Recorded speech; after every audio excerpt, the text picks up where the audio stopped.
सकते हो फिजान खान, ठीक है। फिजान खान की यहाँ पर आपको आईडी नजर आ रही होगी।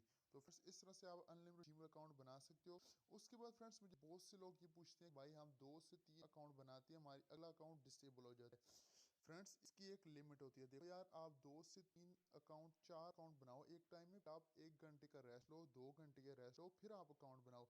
आप जब 5 से क्रॉस कर दो तो आप अगले अकाउंट आपके डिसेबल होना स्टार्ट हो जाते हैं। तो फ्रेंड्स एक तरीका होता है यार हर चीज़ का कि आप कैसे अकाउंट बना सकते हो। ये तो जो मैं आपको बता रहा हूँ आपने उसी तरीके से सारे अकाउंट बनाने हैं। तो आई होप फ्रेंड्स कि आज की वीडियो आप पसंद होगी। अगर वीडियो पसंद है वीडियो को लाइक करना, चैनल को सब्सक्राइब करना मत भूलना।